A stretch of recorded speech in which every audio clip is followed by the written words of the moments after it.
Grab your favorite caffeinated beverage and get cozy because you are listening to Mindful as a Mother with Paige Bruce and Lindsay Adams.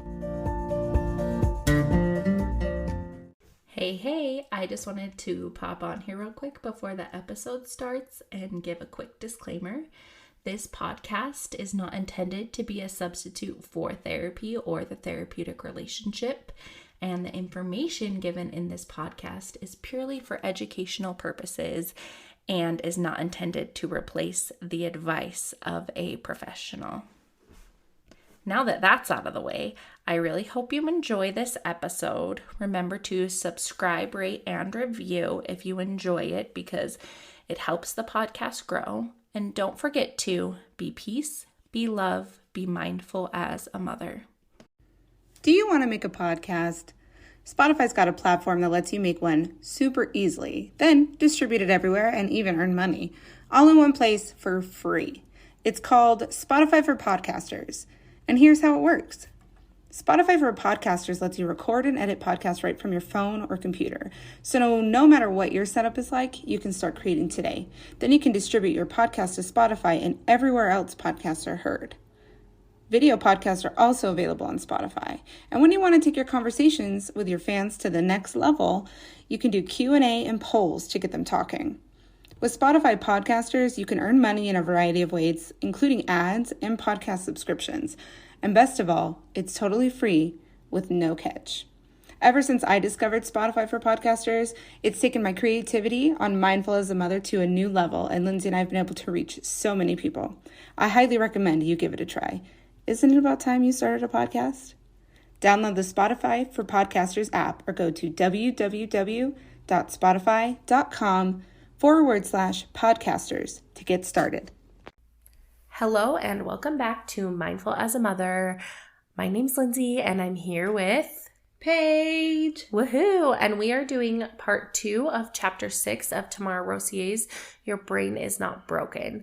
And so if you haven't listened to last week's episode, you definitely need to go listen to it so you have the understanding of the different malicious ways that we motivate ourselves. And we talked about that last week in the context of how to manage it with yourself. But this week we're going to talk about how we can help avoid these with our kids and keep our kids from falling into the same traps that we have likely fallen into in our life. And we're building our toolboxes to work around at this point. Yes. So just as a refresher, ways that we emotionally manipulate ourselves into action include avoidance, anxiety, procrastination, anger, and perfectionism. And this is because the ADHD system is motivated. The nervous system is interest motivated, meaning we're usually generally only motivated in things we're interested in. So we're really good at being consistent with something that lights us up, that we're passionate about.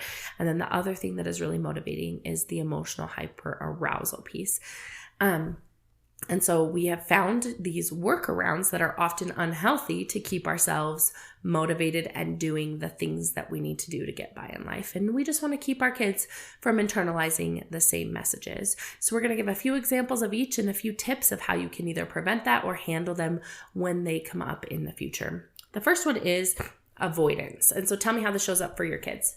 So one example that I thought of was my 8-year-old and cleaning her room, right? And so this, I think, is classic, and a lot of parents can relate to it, of you send your kid to go clean their room, and then there's memes about it, too. It's like, 8-year-old me cleaning my room, and then it's a picture of you with, like, goggles on and a cape and, like, a hat, and you're playing with toys. So, like, our 8-year-old...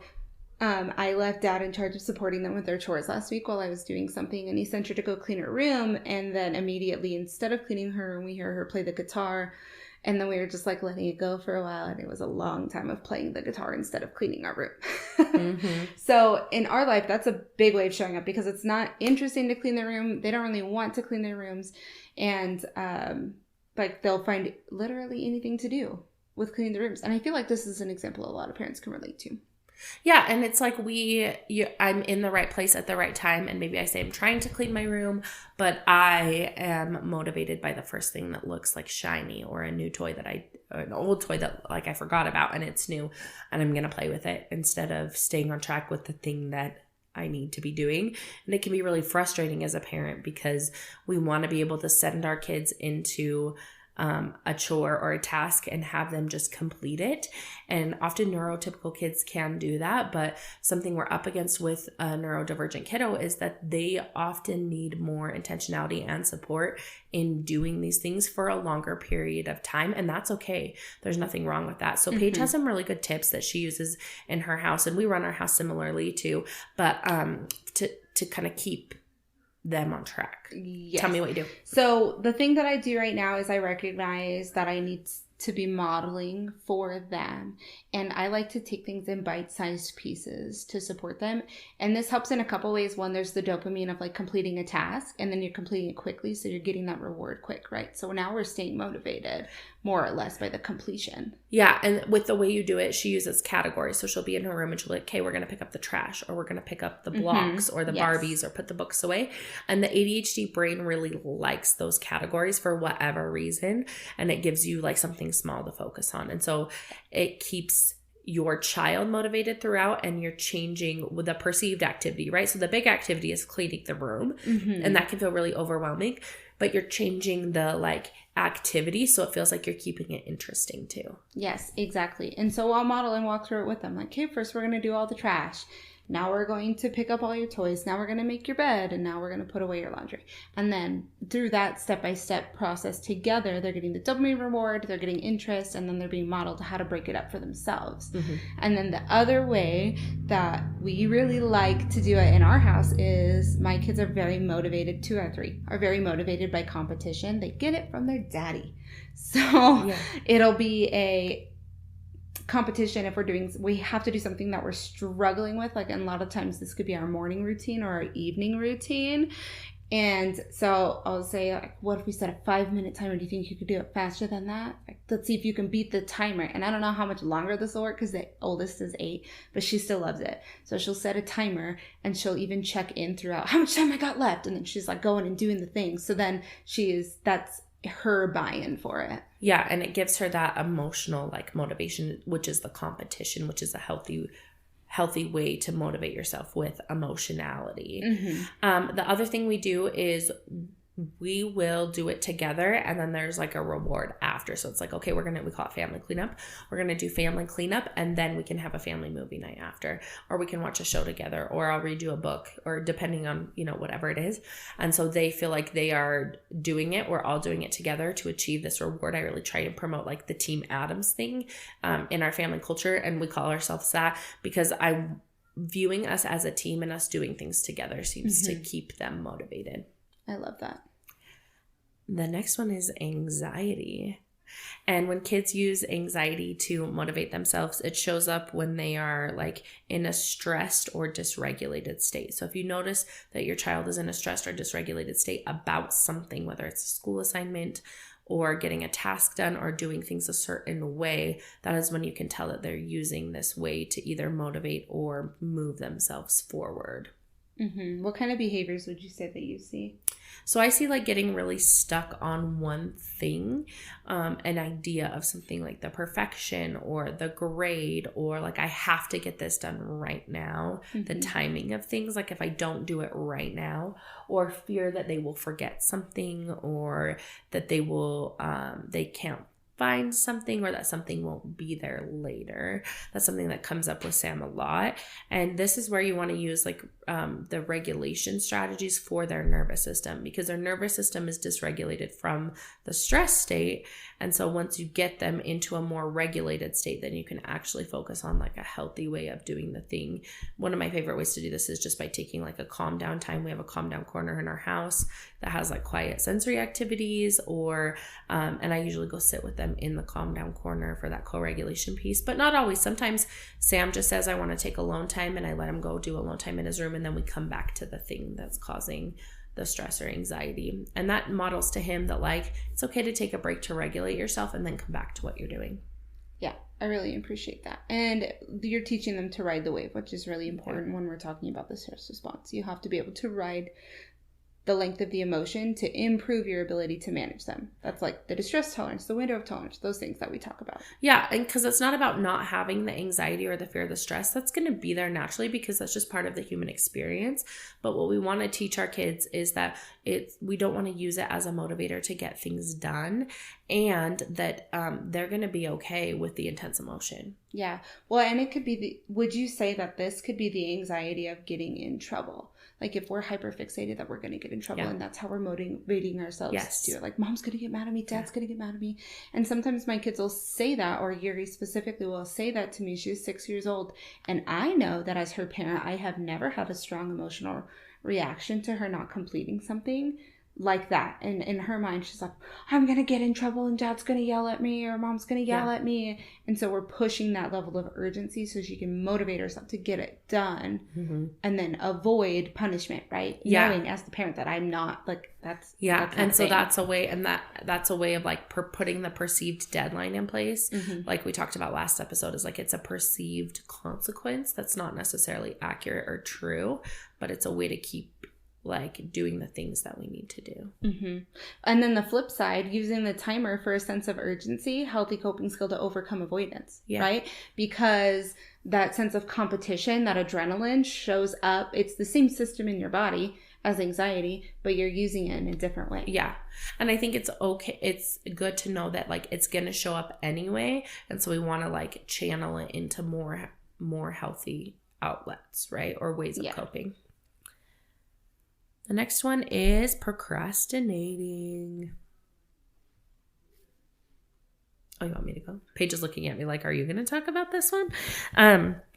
Procrastinating is just avoiding doing the thing that we don't want to do for forever and ever.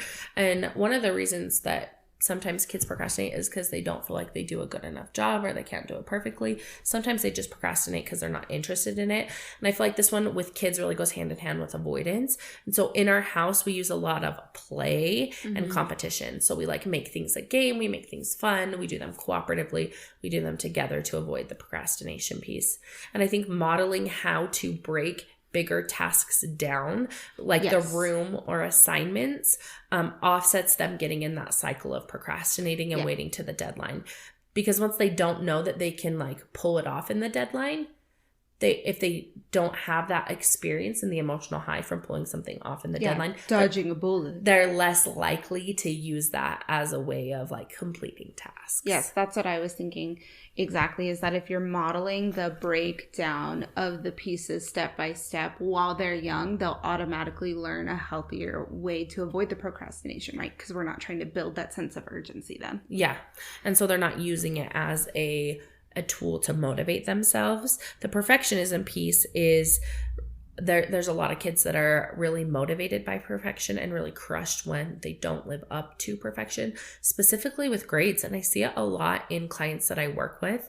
And there's a lot of like unpacking of those beliefs and thinking that like if I fail a test in 5th grade, I'm going to be homeless when I grow up because I'm not going to be successful. And like, it's just like, it can get really carried away, and using that to motivate yourself to be perfect. That's also like a shame motivator as well. But, and one way you can combat that in your day to day is you can focus on progress and the process rather than the outcome or perfection, right? So like, I know you have some good examples of Layla with reading. Yeah. So with Alayla, she was getting really frustrated learning to read, and so she would start to really shame herself with it because she didn't read the word correctly or she needed help sounding it out. And so we really started to push the idea, because she'd ask me, how come you know how to read that already? And I'm like, well, I've been reading for 25 years. I'm 30 years old. It's like, I've been practicing for 25 years. Yeah. And everyone is different and everybody practices differently and it takes time. So reinforcing that there isn't this immediacy, because I think that that's another neurospicy tendency. There isn't an immediacy that as soon as you pick something up, you're going to be good at it and it's going to be satisfying. I have that too. I see it a lot. I expect myself to be instantly good and successful. or else we're done. And the problem, I think the trap I've gotten into, not to go on a tangent, is that part of my, like, I am really naturally good at a lot of things. And so when I'm not naturally good at something, and I mean that in the humblest way, I'm a 2-4 in human design if you're into human design, and that means like the natural genius or whatever is what that's called, like the natural genius. Like I can just be good at a lot of different things like pretty easily. It feels like it comes easily to me. But when I'm not, oh, the shame, because I'm not used to it. Yeah. Like I should just be good at it, right? Yeah. Yep. Yeah. And so that like paired with my ADHD is like, can be a nightmare mentally. Yes. So I really encourage families to look at the narratives we're creating in our families with this. So like there's this idea of perfectionism. So like Yuri loves art, but if she doesn't draw something correctly, then she gets upset and then she doesn't even try anymore, right? Because now we're disappointed. And so we really try to observe the narratives we're creating as parents. So like one of them, they kept saying, I'm not smart because I did bad on this test or whatever, right? They're 8, 6, and 4. So I'm like, why is this even a thing? But we redefined as a family what being smart means. Yeah. So smart doesn't mean you're good at it. Smart means you have the ability to learn. And so that is our family narrative around being smart. Well, and and I think this is coming up more as my kids are getting older and interacting with peers, but we don't even really use the word smart. And I'm sure you didn't until your kids were in school, and then it becomes a thing, right? Mm-hmm. And so I'm seeing that come up more and more for my kids. And so it's been like having to redefine smart, and I don't ever tell my kids they're so smart, because that's something I was told a lot as a kid. And I am highly intelligent. Like I'm not trying to brag, but I am. I'm a 2-4 in human design. So. Oh my God. Okay. I'm just kidding. So I would get compliment, and that is something that people would tell me a lot. Yeah. So, but then when things didn't come easily to me, I didn't feel smart. Yeah. Because I felt like smart should come easy. Yeah. Yeah. And so praising kids for the effort that they put in, or encouraging them to find enjoyment, or you tried so hard and last time you got a 60% and this time you got a 65. I'm so proud of you for your progress, right? Yes. And just redefining how we do that, and celebrating mistakes, because mistakes are learning experiences. Yes, we celebrate mistakes, and I model sharing when I make a mistake all the time. And modeling is, honest to God, your most powerful parenting tool. Please take that and run with it. You can model, and you could tell a story about making a mistake at work in an age-appropriate way for your kid, and they will take that and they will learn it and they will use it. Yeah, and that's why I think like doing the work on yourself is so important, because as you're unpacking these things about yourself, you're seeing ways that you can model and help your kids avoid these same pitfalls. Yeah. And another example I just thought of and I love is when we're hiking as a family, I have 2 kids that are outwardly hyperactive and one that's inwardly hyperactive. Yeah. So Zane and my 2 super active kids will like run up a mountainside when we're hiking. Yeah. And for Yuri, she can't keep up with them, and she gets really self-defeated, and she starts shaming herself and blaming herself. Yeah. And then even though it's like, God, keep going, it's actually killing her motivation. Yeah, she's not into hiking anymore because it's not fun, because she doesn't feel as good as her sisters and her dad at it. And so we've really, really worked on redefining as a family what exercise or like outdoor activity looks like. And this is a lot of work I have to put in, and I have to like pick apart my own shaming, because like how many times as an adult female have I been like, oh, I need to go work off those cookies, right? Yeah. That is an example of using shaming to motivate myself for exercise. Yeah. Even last week, I needed to rest instead of attending my normal workout classes. And I really struggled with the shame of like, well, now you're not consistent. Now you're not going to be stronger. Like it wasn't always like a self-image thing, but I was shaming myself to try to motivate myself to go, even though I knew the wise thing to do would be to stay home. Yeah. So what we've been doing is really trying to recreate like our family theme and motto around that. And it's like, you don't have to go with your sisters. You can move at whatever pace makes you happy. Yeah, right. And we're here to have fun, and we're here to enjoy nature. We're here to enjoy it. Yeah. And so that looked like her sisters and her dad, like running and doing whatever. I'm definitely a look look at the flowers type like her. And so she was like finding the colors of the rainbow and the different outdoor plants. And like when she's riding her bike, instead of worrying about getting to a destination, she'll like slowly pedal and sing to herself. And so we've just been working really hard on making that like this is an acceptable and a supported form of this. Like it doesn't have to look the same as anyone else, but we are redefining it as something that we enjoy and what makes us happy while we do it. Well, and that leads me into the tip for anger, because anger is a way of motivating and can get really like tricky with kids. So when it shows up for my kids is when they get angry about having to do something they don't want to do. Like taking a bath is a big one in our house. I don't know why. They like it once they're in there. It's just getting them in. Well, I have one that will always take a bath. The other two, it's like I've got to like, or a shower, I've got to like move through the anger about having to do it. And one way that I've like learned to help them is how can we make this experience more enjoyable? So we have to do the thing because we have to shower because it's just part of life. Yeah. I was like, you're going to go to school like, and these people, I'm not telling this to my kid, but I'm like, these people are going to be like, these kids never shower. They don't take care of themselves. They wear dirty, holy clothes that are mismatched all the time. I'm like, yeah. So like, but how can we make this more fun? So do you want bubbles in your bath? Do you want a bath bomb? Do you want the bath colors? Like, do you want a candle? My one girl that really struggles with like wanting to bath, but she's very into like the princess treatment. So like we turn the lights off and then we light candles and we turn her music on for her, and then she will like love a bath because she just like hangs out in there and relaxes. And like that's her thing, and that's my way of shifting through the anger of like having to take the bath to motivate her in a more healthy way. That's what we do too. Or like glow stick baths are those super popular with us. But I love the idea of redefining a bath as like a self-care moment. Yeah. Because we do the same thing. Like if they're really struggling and if they're seeing anger, that's letting me know that they're dysregulated anyways. And I know this is going to be a supportive activity. Yeah. Like when people used to watch my kids, I'm like, give them a snack or make them wet. I'm like, let them play in the water outside, let them take a bath. Like if they're having a really hard time, I was like, those are my two go-tos for you. And so we do the same thing, and it lets me know that they're already dysregulated, and that's going to be regulating their system. And so we put their Alexa in there and they get to pick their music, and I give them a bath bomb, or I just bought, you should buy this, everyone buy this. I'm not an affiliate, but I love it. It's the mineral salts, eucalyptus mineral salts in bulk. It was like $20 on Amazon. Yeah. And I just put a little bit in and it like dissolves. Makes it smell, And their skin is all soft. It's like a hot springs in my house. I love it. That is like my dream because like, I'm a bath girl. Yeah. And also, fun fact, Airbnb that we're staying at right now for podcast weekend is like literally you walk out the door and you're at a hot springs. So after we record this episode, we're going in the hot springs. But yeah, it's like this, and I've done this too where like, and the same girl has like long hair that gets like lots of rats, but she's got that sensory sensitive head that like she doesn't like to have it brushed, but she really wants to have her hair long. So we've been navigating like, how do we make this work? Because if we're going to have our hair long, we have to brush it regularly.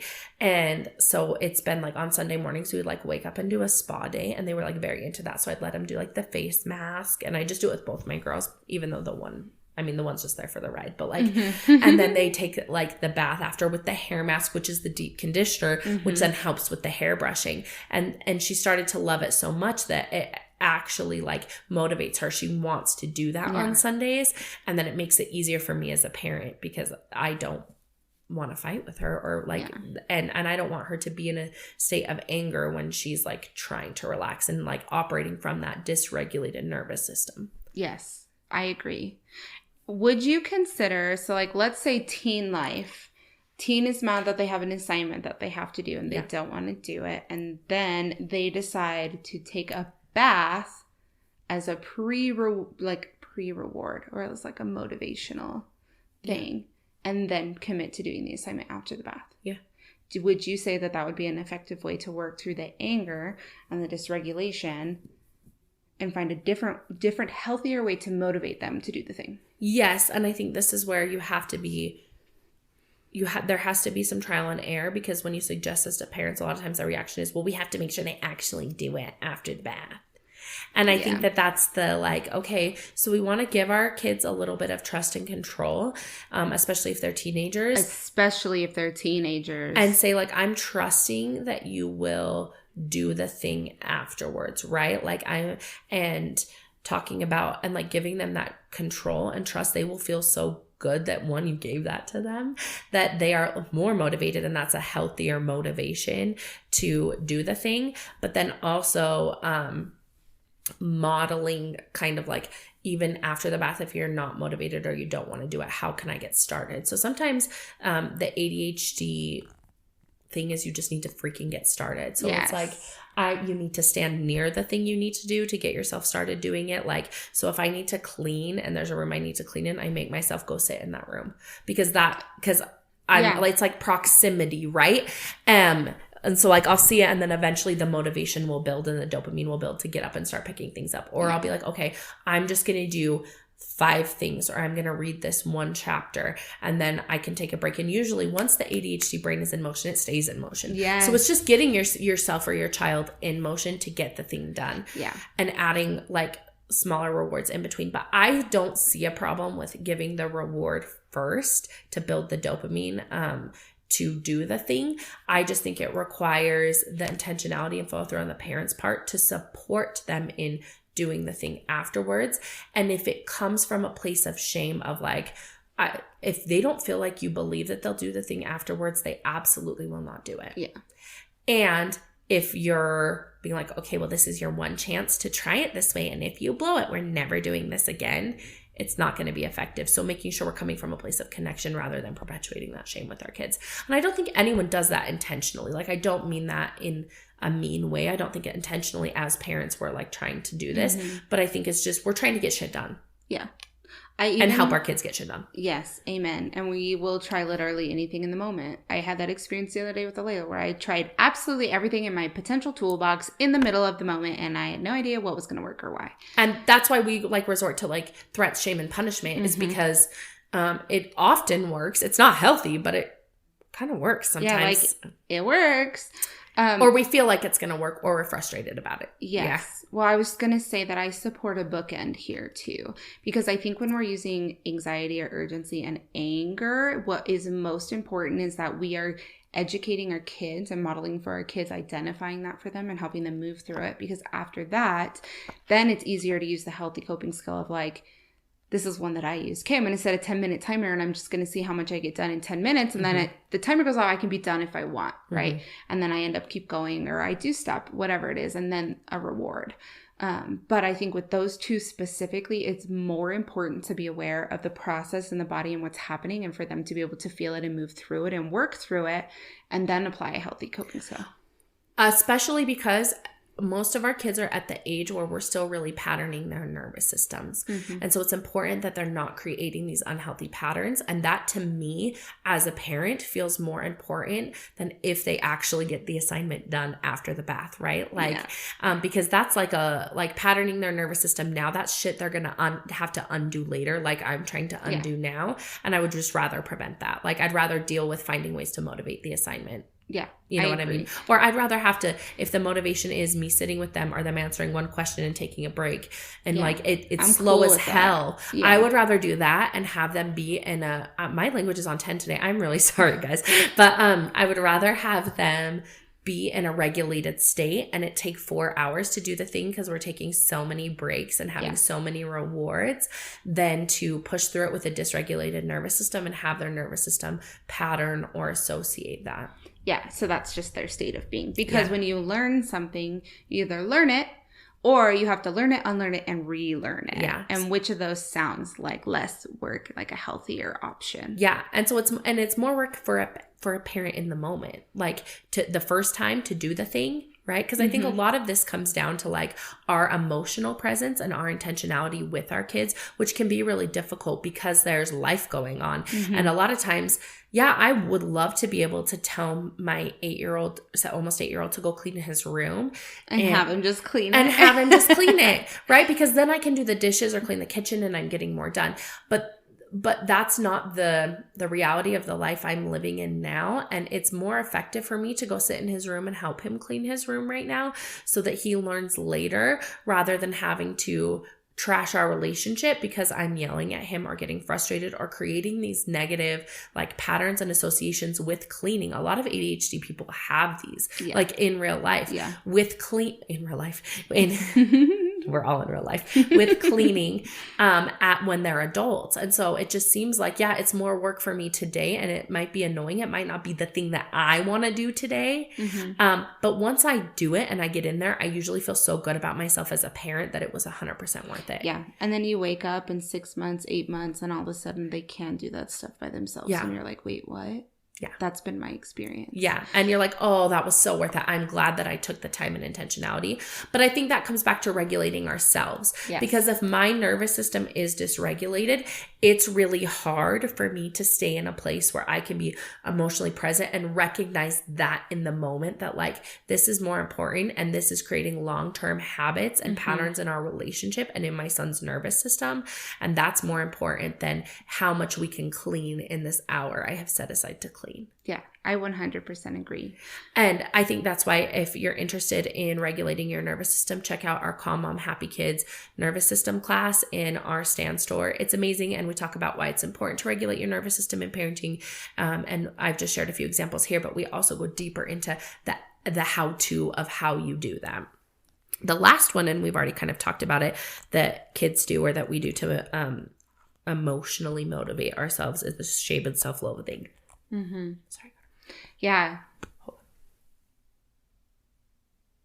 Go ahead. Yeah, I think we've covered a few examples of this so far of how we shame ourselves. Like I said, that was kind of I realized that was a pattern that I had in getting myself to work out, and I had to reframe that. And now, it wasn't just for my kids, like the reframing of the mindset work I did filtered into my family, because that is the way that I wanted to live and the values I wanted to hold. So it's like when I go to the gym, I'm going because I want longevity of my mobility and movement and keeping up with my kids. And I deserve that time for me to do something I know is good for myself and my nervous system that I enjoy doing. Right. And when we talk about it like that, and because the double-edged sword of being a parent, but specifically a mother, I feel like, and I don't want to gender role too much, but I think that people tend to generally fall into this where, like, if you're an adult in a household, maybe is the best way to say it, you are responsible for the way that household runs. So you set the tone. And so you setting the tone by regulating yourself and having these family cultures of not operating from a sense of shame or needing to prove your worth. And when we were prepping for this episode, that's something that I talked with you about, is like, that's something I really don't want my kids to fall into. Our kids naturally pick that up, and it's the easiest way to teach them and correct the beat. And I don't want to say correct that, but like keep them from having that. Relearn. Yeah. So it's like relearning it ourselves, but then also modeling it for our kids and helping them relearn if they have picked up those things from society, because that's going to happen. Unfortunately, it's so pervasive, which I did not realize until my kids started going to school. Like the smart thing we just talked about. Yeah. Like, so we only have so much control in our homes, and it's a lot of control. You have a lot of control, and it feels, and the double-edged part of this, rounding back to my point, this is my ADHD brain, is that there's a lot of power, but there's also a lot of pressure. I agree. And so when we were prepping for this, we talked a lot about establishing your family culture and making sure that it aligns with where you want to be and where you want your children to be as adults. And if you can sit down and ask yourself, like, this thought I'm having or this belief that I heard come from my child, does this align with the values that I want perpetuated in our family? Is this the family culture that I want? That answer is no, then you can start now. Yeah. Yeah. And you can model through living it. And I think the other thing that we think we can do as parents is we can have our kids get away with not internalizing these beliefs without actually having to like reparent and unlearn it ourselves. And that's just not possible because modeling power and pressure, the double-edged sword, is the number one way that we teach our kids about life and how to show up in life, we unintentionally will be sending that message. And diet culture is the best example of this. And it is how we talk about our bodies, how we talk about ourselves, how we talk about other people's bodies that we see. They internalize even if we never say a word to them about their body. Yeah. So until we actually do the work on ourselves with shame, we cannot model for our kids a healthy way of motivating in that arena, or motivating without shame. I agree. They mentioned an experiment that I want to throw out there before we close the episode. And they talk about setting an alarm for an hour. And then when the alarm goes off, they want you to write down, or during the time, because I'd be like, I'm not going to remember it for that whole hour. But in the moment, when I recognize using one of these emotional tricks to motivate myself, writing it down. And I think it takes a lot, like Lindsay and I are talking about it, like, oh, no big deal. But we sat and reflected and discussed, because there's such ingrained beliefs and patterns that it's hard to identify. So even if it popped up for you while we were talking this episode, last episode, write them down. Yeah. And because they're so pervasive. And when you're in your own head, you can't see the forest for the trees, because you're in your own thoughts all day, every day. And so the thoughts and the patterns, they're so subconscious and unconscious. We operate from our subconscious like 80% of the time, guys. Like, it's just happening, right? Yeah. And until we take the time to pause and be aware of it, we're not aware of some of the ways we're maybe coming across to our kids, or the beliefs and ideas that we're perpetuating in ourselves and in our parenting. You can also do this with your kids, is like noticing. I was like, they are direct mirrors of us. Yeah. So you can take an hour or an afternoon and notice the things and write them down, and then go back and reflect on shifts that you can make in your family, or ways you can support your kids so that they're less likely to pattern those negative ways of motivating themselves. Well said. Thank you, everyone, for being here. Thank you for tuning into the podcast. Please let us know, mindfulismotherpod@gmail.com. If you have any questions, you want more direction, check out our Calm Mom Happy Kids at our Stand store, and we love you. Thanks for coming to Mindful as a Mother podcast. If you'd like more of us and Mindful as a Mother, you can find Paige at Instagram at Parenting with Paige, and Lindsay at Linds_Adams LCSW. Find us on TikTok, Instagram, and in our Facebook group, Creating Community and Smashing Parental Stigma, Embracing Mindful Motherhood and Positive Parenting. Thanks so much, and see you next time.